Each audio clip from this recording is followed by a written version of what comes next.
Frank, in all of your years as a pollster, have you ever seen this dissatisfaction with both candidates across the board?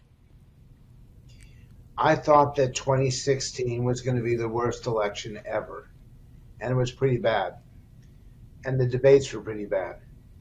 But the debate between Joe Biden and Donald Trump is even worse in 2020. Viewers watched it and were disgusted by it, how rude they were to each other. But as mean and vicious as 2016 and as pathetic as the debate in 2020, it even makes me cough. It actually makes me sick. It makes me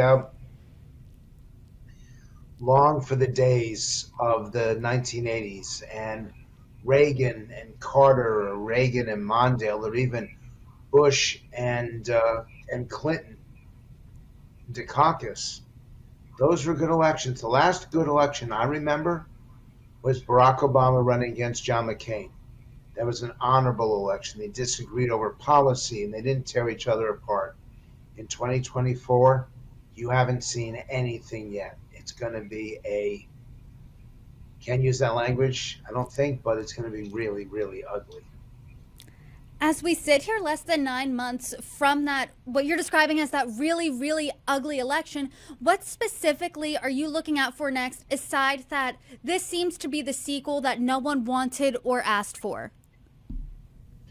That's a very good question. It's hard for me to explain. It's part of our political process, and it's actually a great way to end this conversation. Sometimes you end up getting what you didn't want, and you realize it wasn't so bad. I think we're going to look at this election and say, well, we got what we wanted. We got what we voted for. We got the winners of the primaries, and maybe we should have voted for or hoped for something else. We certainly didn't get the choices. We certainly did not get candidates that are looking to raise the bar or looking to really address issues. And I'll close on this thought. Democracy works best when you have an informed electorate that understands the point of view of both candidates and picks up both sides. Right now, we get our news to affirm us rather than inform us. And I'm choosing my words very carefully now.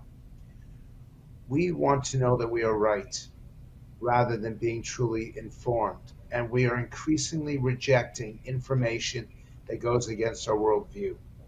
I think it's very dangerous for the country. I think it's very dangerous for democracy. And yes, I am pessimistic about the future.